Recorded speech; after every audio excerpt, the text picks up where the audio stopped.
अस्सलाम वालेकुम जी दोस्तों, की हाल है? ठीक हो? अच्छा दोस्तों, इन्फेक्शन एक ऐसा मसला है कि इन्फेक्शन की वजह तो कुछ भी हो सकता है।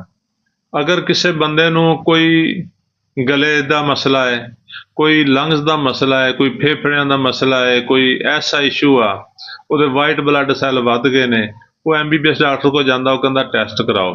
जो टैसट करांदा है ਉਹਦੇ ESR ਵਧਿਆ ਹੁੰਦਾ है ਜਾਂ वाइट ब्लड सैल ਵਧੇ ਹੁੰਦੇ ਨੇ ਜਾਂ ਰੈੱਡ ਬਲੱਡ ਸੈੱਲ ਕਮ ਹੁੰਦੇ ਨੇ। ਡਾਕਟਰ ਕਹਿੰਦਾ ਜੀ ਇਹਨੂੰ ਇਨਫੈਕਸ਼ਨ ਆ, ਤੇ ਇਨਫੈਕਸ਼ਨ ਦੀ ਕਰਦਾ ਕੀ ਹੈ ਜੀ, ਐਂਟੀਬਾਇਓਟਿਕ ਮੈਡੀਸਨ ਲਿਖ ਕੇ ਦੇ ਦਿੰਦਾ। ਉਹ ਕਹਿੰਦਾ ਜੀ ਇਹ ਐਂਟੀਬਾਇਓਟਿਕ 14 ਦਿਨ ਖਾਓ, ਇਹ 21 ਦਿਨ ਖਾਓ। ਮਰੀਜ਼ ਸ਼ੁਰੂ ਹੋ ਜਾਂਦਾ ਜੀ ਕਿ ਇਨਫੈਕਸ਼ਨ ਆ ਜੀ ਮੈਨੂੰ, ਉਹ ਠੀਕ ਹੋ ਜੂਗੀ ਜੀ।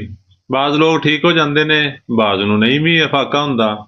ਤੇ ਦੋਸਤੋ, ਸਾਡੀ ਅੱਜ ਦੀ ਜਿਹੜੀ ਰੈਮਡੀ ਆ ਨਾ, ਇਨਫੈਕਸ਼ਨ ਹੋ ਗਈ ਹੋਵੇ, ਕਿਸੇ ਵੀ ਕਿਸਮ ਦੀ ਇਨਫੈਕਸ਼ਨ ਹੀ ਹੋ ਗਈ ਹੋਵੇ, ਜਿਸਮ ਦੇ ਕਿਸੇ ਵੀ ਹਿੱਸੇ ਦੇ ਵਿੱਚ ਤੁਹਾਡਾ ਵਾਈਟ ਬਲੱਡ ਸੈੱਲ ਵੱਧ ਗਏ ਹੋਣ, ਤੁਹਾਡਾ ESR ਵੱਧ ਗਿਆ ਹੋਵੇ, ਤੁਹਾਡੇ ਜਿਸਮ ਤੇ ਕੋਈ ਸੋਜ਼ਸ਼ ਹੋਵੇ, ਤੁਹਾਨੂੰ ਗਲੇ ਦੀ ਖਰਾਬੀ ਹੋਵੇ, ਜਾਂ ਐਨੀਵਨ ਕੋਈ ਵੀ ਪ੍ਰੋਬਲਮ ਹੋ ਜਾਂਦਾ ਹੈ।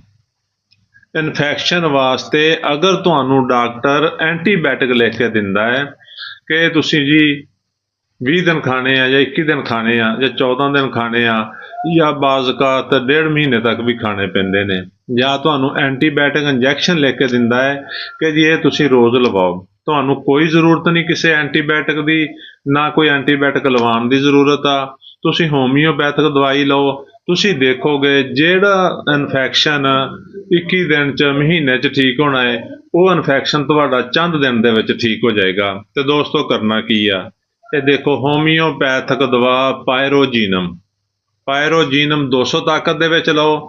ਅਗਰ ਕਿਸੇ ਵੀ ਕਿਸਮ ਦੀ ਇਨਫੈਕਸ਼ਨ ਆ, ESR ਵੱਧ ਗਿਆ ਹੈ, ਵਾਈਟ ਬਲੱਡ ਸੈੱਲ ਵੱਧ ਚੁੱਕੇ ਨੇ, ਤੁਹਾਡਾ ਕੰਟਰੋਲ ਹੀ ਨਹੀਂ ਹੋ ਰਿਹਾ, ਤੇ ਇਹ ਦਵਾਈ ਇਨਫੈਕਸ਼ਨ ਨੂੰ ਠੀਕ ਕਰਕੇ ਵਾਈਟ ਬਲੱਡ ਸੈੱਲ ਨੂੰ ਵੀ ਠੀਕ ਕਰ ਸਕਦੀ ਆ, ਔਰ ਇਹ ਦਵਾਈ ESR ਨੂੰ ਵੀ ਠੀਕ ਕਰ ਸਕਦੀ ਆ। ਟਾਈਫਾਇਡ ਦੀ ਕੋਈ ਮਸਲਾ ਹੈ ਉਹਨੂੰ ਵੀ ਠੀਕ ਕਰ ਸਕਦੀ ਆ।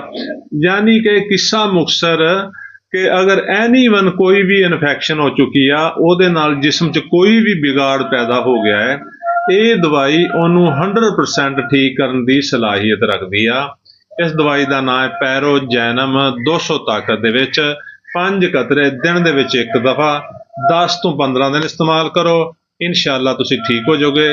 ਸਾਡੀ ਵੀਡੀਓ ਨੂੰ ਲਾਈਕ ਤੇ ਸ਼ੇਅਰ ਕਰੋ ਤਾਂ ਕਿ ਇਹ ਵੀਡੀਓ ਹੋਰ ਲੋਕਾਂ ਤੱਕ ਪਹੁੰਚੇ, ਉਹਨਾਂ ਦਾ ਵੀ ਫਾਇਦਾ ਹੋ ਸਕੇ। ਸਾਡੇ ਅਕਾਊਂਟ ਨੂੰ ਫਾਲੋ ਕਰ ਲਓ ਤਾਂ ਕਿ ਤੁਹਾਡਾ ਔਰ ਸਾਡਾ ਰਾਬਤਾ ਰਵੇ। ਸ਼ੁਕਰੀਆ, ਅੱਲਾ ਹਾਫਿਜ਼।